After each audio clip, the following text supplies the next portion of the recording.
Queridos estudiantes, bienvenidos. En esta ocasión vamos a hablar un poco sobre la confiabilidad y validez de instrumentos. Bueno, vamos a aclarar un poquito por qué se utilizan estos dos términos, ¿no? Básicamente son un par de requisitos que se suelen utilizar antes de yo poder aplicar un instrumento de investigación o evaluación, sea una prueba pedagógica, sea un cuestionario, un test o una escala. Y para esto yo tengo que tener algunas consideraciones puntuales. O sea, yo no puedo crear un instrumento, yo no puedo crear un examen y aplicarlo directamente a los estudiantes. ¿Por qué?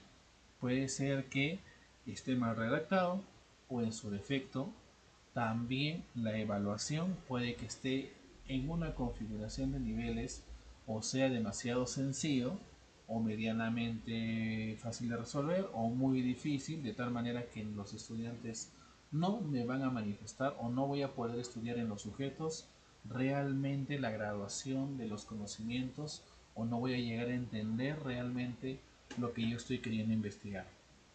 Es por eso que todo instrumento de evaluación, cuestionarios, test, escalas, siempre tienen que pasar por una revisión de confiabilidad y validez.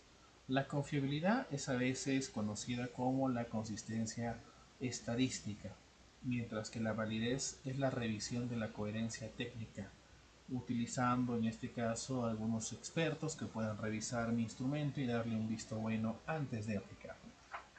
Ahora, para esto, permítanme, ya abriendo un poquito más el tema de la validez y confiabilidad, todas las mediciones se caracterizan por la mayor o menor presencia de dos atributos. La confianza, o qué tan confiable es la medición. Así como cuando yo compro una regla y realizo mediciones, puedo yo ver que hay diferentes modelos de reglas y voy a ver de diferentes marcas, diferentes costos y diferentes precisiones. Mientras más precisa sea una regla, yo puedo decir que es mucho más confiable que otra. Por lo tanto, si un instrumento tiene una alta confiabilidad, está midiendo mejor el fenómeno que yo quiero. Puede ser un aprendizaje, puede ser un conocimiento, puede ser un atributo, etcétera. Y la validez es qué tan válida es una medición. O sea, si existe una coherencia técnica. Por ejemplo, la graduación de las preguntas al nivel o a la escritura o a la lectura del objetivo. Vamos a suponer que yo voy a hacer vamos a suponer un examen de matemática o de cálculo. Y entonces después de haber creado el examen se lo aplico a estudiantes del tercer grado de primaria. Probablemente no lo van a poder resolver. Significa que la coherencia técnica no está considerando la graduación de la dificultad de las preguntas. Y en este caso yo estoy fallando en la validez. O cuando yo tengo aplicado un test que es específicamente para personal de salud y luego lo aplico en personal militar o de seguridad y no le he hecho las correcciones o adaptaciones necesarias a ese instrumento, sea ese examen, sea esa prueba pedagógica o sea ese test. Entonces también estoy fallando en la validez, porque inclusive de repente hay algunos términos que están siendo utilizados en esa encuesta que no los van a entender porque no están viviendo o no se desarrollan en ese contexto. Entonces, la confiabilidad usualmente es más matemática, mientras que la validez es más cualitativa, ¿no? O sea, está midiéndose más por la coherencia técnica. Entonces, la confiabilidad también se le puede decir que es el grado de similitud de las respuestas que están observadas entre el contexto del investigador o evaluador del investigado o evaluado. Entonces, vamos a suponer que yo he creado un instrumento para medir el estrés por ejemplo, no sé, en trabajadores de un hospital X. Y tengo el hospital Y en otro departamento, en otra ciudad, y el hospital Z en otro departamento y otra ciudad. Yo voy a utilizar este instrumento, que en este caso es un test de error, por ejemplo, ¿no? De estrés. Una vez que yo lo he aplicado a un grupo, me doy cuenta que básicamente no existe mucha coherencia entre los resultados. Todos me han salido con estrés, o ninguno tiene estrés, o todos tienen un estrés moderado. No he logrado discernir correctamente. Y lo vuelvo a aplicar en otro grupo muestral, en otra población, y tengo resultados caóticos. Y vuelvo a aplicar en otro grupo muestral y tengo otros resultados contrarios. Ahora sí tengo muchos con estrés, ninguno sin estrés, y tengo dos moderados. ¿Qué me está diciendo esto, no? Que el instrumento que estoy utilizando quizás no está tan fino, no está sacando la información que yo necesito y no es fidedigna en la coherencia matemática. Y para esto yo voy a necesitar utilizar algunos estadísticos. Hay dos estrategias, el test-retest utilizando R de Pearson o en este caso alfa de Cronbach, que básicamente es el índice de alfa de Cronbach con el que yo puedo hacer esta evaluación. Es un índice de consistencia interno y con esto yo puedo aplicar a los resultados. Para esto yo necesito tener primero una prueba piloto. Usualmente se utiliza 20 sujetos en los que yo le aplico el test que yo quiero confiabilizar y una vez que tengo sus resultados los voy a meter en la máquina o en un software, puede ser Excel o puede ser SPSS, y aplico el estadístico, la fórmula, y me va a dar un indicador. Usualmente este indicador va desde 0 hasta 1. Entonces puede ser 0.1, 0.3, 0.5, 0.7, 8, 9 hasta llegar a la unidad. Entonces, para que se considere un instrumento confiable o medianamente confiable, debe ser mayor a 0.6 el resultado. Los resultados no van a salir como 15, 18, específicamente se quedan entre 0 y 1. Se hace para R de Pearson o se hace para alfa de Cronbach. Ahora, dependiendo del valor que saques allí, va a comunicarte o decirte si el instrumento es confiable o no. Entonces, los instrumentos más finos o más confiables suelen tener resultados muy similares, porque al ser ya trabajados en tanto la pregunta al constructo o a la coherencia matemática que estos instrumentos tienen, suelen ser muy finos y realmente tú podrías confiar en los resultados que te vayan a entregar. Por otro lado, vamos a tener dos tipos de confiabilidad, la interna y la externa. La interna se da cuando varios investigadores están estudiando la misma situación, concuerdan con sus conclusiones. Y la confiabilidad externa se logra al replicar un estudio, diferentes investigadores llegan a los mismos resultados. Bueno, acá nacen algunas estrategias. Primero, precisar el nivel de participación y posición asumida por el investigador. Tener claro con qué tipo de personas estoy trabajando, cuáles son los sujetos y qué cosa y cuáles son sus características. ¿Necesita alguna modificación el instrumento que estoy utilizando? Otra pregunta, ¿se ha utilizado este instrumento antes? Y tengo que identificar claramente a los informantes, yo no puedo saltarme ese hecho. Entonces yo no puedo hacer una prueba diseñada para primero el quinto, porque, por ejemplo en secundaria, porque no sería viable. Claro que los estudiantes de quinto año puede que lo resuelvan, bueno, con relativa facilidad, y para los de primer año va a ser demasiado difícil. Tampoco de repente voy a poder utilizar esto en profesionales de arquitectura y utilizar un mismo test que está adaptado a este tipo de profesionales y lo voy a llevar a, no sé, por ejemplo, a egresados de la escuela de suboficiales. Y les voy a preguntar al respecto sobre urbanismo, paisajístico, entonces no van a conocer el contexto, ni siquiera la jerga, ni muchas de las palabras, porque no es el contexto por el cual están preparados. Igualmente, también si llevo un instrumento que está validado para cierto grupo, debo conocerlo, saber un poco también sobre el nivel socioeconómico, cultural, académico, para hacer este cuadro. Y también el nivel de conocimientos que muestran los estudiantes respecto al, en este caso, al área en el cual yo quiero evaluarlos. Entonces, siempre hay que especificar el contexto físico, social e interpersonal en los que se recogen los datos. No va a ser lo mismo aplicar un test de ansiedad en reclusos que están dentro de un lugar penitenciario que una persona, por ejemplo, que está de a pie, ¿no? Y tampoco no va a ser lo mismo aplicar en un joven de unos 20-25 años que en una persona de 80-85 años. Entonces, hay diferencias, hay que respetar ese hecho y nada mejor que siempre hay que especificar el contexto físico, social e interpersonal. También hay que precisar los métodos de recolección de información y su análisis. ¿Cómo voy a llegar a sacar la información de esas personas? Con un cuestionario, con un test, con una lista de cotejo, de tal manera que otros investigadores también puedan servirse de su reporte original como un manual de operación. No hay nada de malo en utilizar test o cuestionarios o escalas que ya han sido aplicados previamente. Más bien es algo positivo porque da la apertura de que pueda pulirse, mejorarse o revalidarse en todo caso o adaptarse al medio o al contexto. Recordemos que vivimos en un mundo muy vasto y muchos contextos. Un instrumento aplicado en España puede aplicarse en Perú, por supuesto que sí, también en Costa Rica, puede aplicarse en Noruega, en donde tú quieras. Pero hay que siempre estar considerando en quiénes estoy evaluando o en quiénes voy a aplicar ese instrumento. Por el lado de la validez, al respecto de esto, Hansen, citado por Pérez Serrano en 1998 en la página 80, precisa tal cual: la precisión con los que los hallazgos obtenidos reproducen efectivamente la realidad empírica y los constructos concebidos caracterizan realmente la experiencia humana.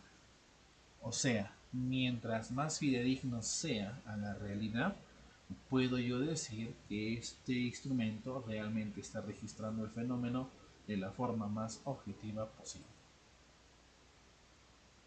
Vamos a tener tres tipos de validez: la validez de contenido, la validez de criterio y la validez de constructo. La validez de contenido es el grado en que un instrumento refleja un dominio específico de contenido en lo que se mide. O sea, hay que saber, hay que, bueno, en este caso hay que poner en contexto las preguntas, el nivel de dificultad y la jerga que se utiliza. La validez de criterio se establece al validar un instrumento de medición al compararlo con algún criterio externo que pretende medir lo mismo. Por ejemplo, puedo compararlo con otro instrumento que también se suele utilizar para hacer la misma medición. Y también aquí nacen dos nuevos conceptos: la validez recurrente y la validez predictiva. La validez recurrente es cuando varias aplicaciones me dan un mismo resultado. Entonces, volviendo al ejemplo de los hospitales, si yo aplico un instrumento y en los tres hospitales me da alto, medio y bajo en proporciones básicamente muy similares, yo podría pensar que el instrumento sí tiene una validez recurrente, porque en diferentes contextos puedo obtener resultados bastante similares. Y la validez predictiva, que gracias a este resultado yo podría predecir que en otro contexto similar pueden repetirse los datos. Por si acaso, en estadística, usualmente, específicamente aquí, entra la estrategia de rotación Varimax, donde se hace inclusive un pequeño trabajo de propuesta de posibles hipótesis, donde se suelen correlacionar dimensiones con el resultado general, inclusive entre dimensiones que estoy evaluando. Y eso es ya quizás con una mira más predictiva. Eso también me ayuda a plantear algunas hipótesis, porque es algo que tú ya podrías esperar, es un resultado esperado. Y como tercer punto tenemos la validez de constructo, donde se debe explicar el modelo teórico empírico que subyace a la variable de interés. Esto tiene que ver mucho con cuál es la teoría que estás utilizando. Vamos a tener, por ejemplo, 5 o 6 test de estrés, por ejemplo, y cada uno de los test está relacionado con una teoría, un enfoque. Es por eso que, por ejemplo, para medir el aprendizaje, vamos a suponer que yo lo dejo en aprendizaje nada más, y actualmente estamos trabajando con el modelo de competencias, pero recordemos que hace unos años atrás se trabajaba con el modelo de trabajar por objetivos generales y específicos. Desde la redacción de preguntas hasta la forma de las preguntas, hasta el contexto en que funcionan las preguntas, va a cambiar. No va a ser lo mismo aplicar un instrumento acá que hace unos 10 años o en unos de repente futuros 15 años. Se tiene que caracterizar. Entonces, estos modelos teóricos nos ayudan pues a conocer, a resolver el problema, pero también hay que tomar en cuenta que los instrumentos que nosotros utilicemos deben de responder a una teoría determinada. Bueno, y creo que con esto ya hemos terminado esta parte. Les agradecería muchísimo, por favor, que tomaran un poquito de atención en este punto, porque voy a mostrarles cómo se suele hacer esto aplicando el Lexia. En este caso he realizado la confiabilidad de un instrumento utilizando 20 sujetos. Era un instrumento que evaluaba clima organizacional. 20 sujetos de observación. El instrumento tenía 50 preguntas. A las preguntas se les conoce como ítems, como ya verán. Y luego que se ponen estos datos, se hace la aplicación de algunas pequeñas fórmulas donde se hace la suma de los puntajes, la media de cada sujeto.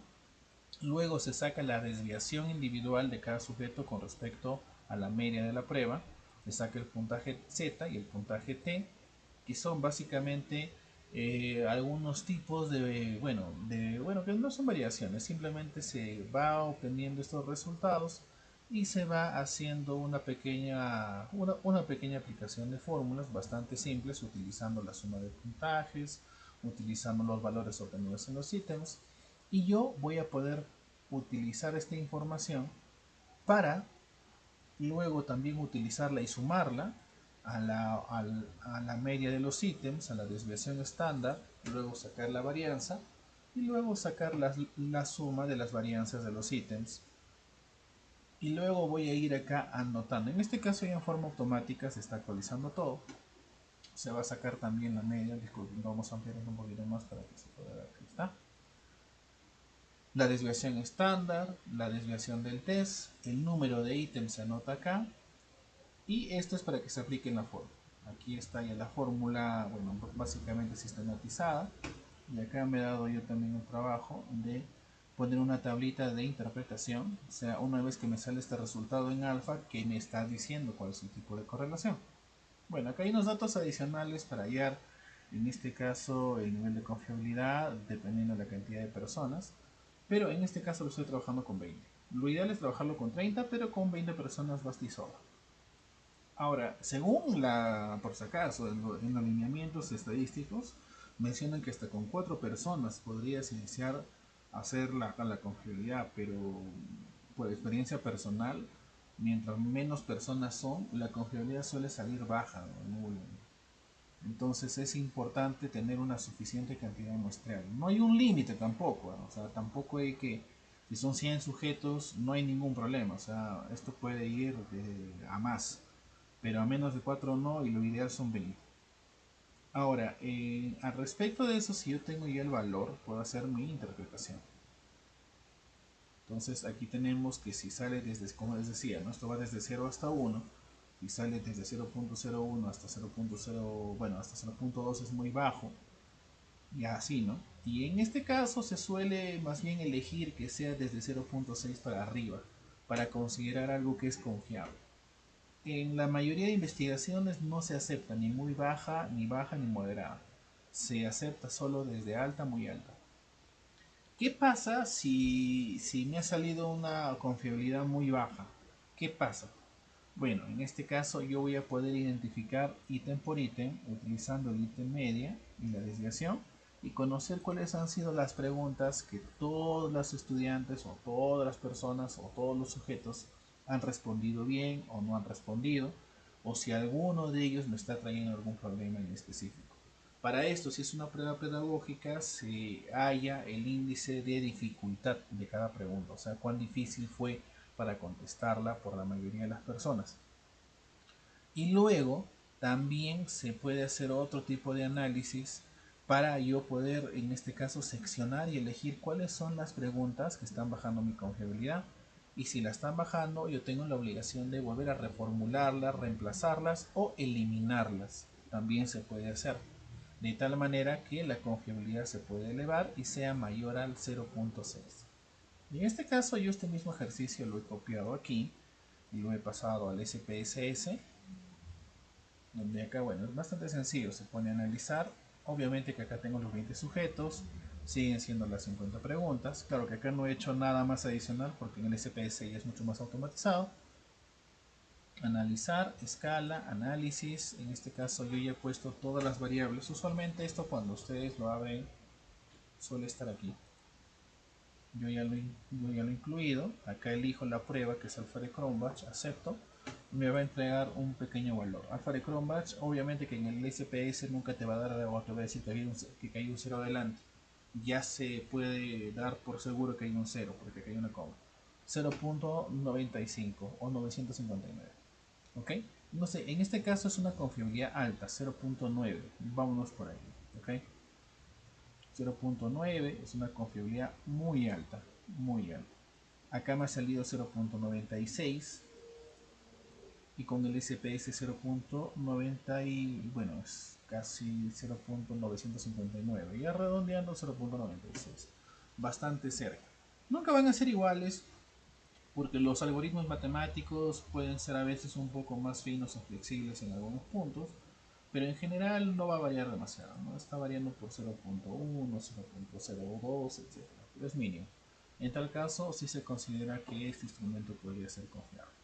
¿Y cómo lo corroboran? Bueno, pues ustedes también se pueden ir cambiando algunos datos y van a ver que la media general también puede cambiar y la confiabilidad también se va a mover porque es una fórmula viva, ¿no? Según se va modificando, se va cambiando. Bueno, en este caso yo estoy utilizando esto solo como muestra, pero bueno, de aquí ustedes también podrían hacer de repente algunos ejercicios adicionales. Yo los voy a poner a disposición. La idea es que también se puedan hacer más ejercicios con esto. En algunos casos ya no se está necesitando tanto esto del Excel porque, como han visto, el SPS es mucho más rápido y eficiente y con menos pasos. Recordemos analizar, escala, introduzco todos los ítems, simplemente elijo alfa de Chromebase, acepto y ya debo hacer la interpretación de la tabla final. Bueno, hasta aquí he llegado con este punto, les agradezco muchísimo la atención.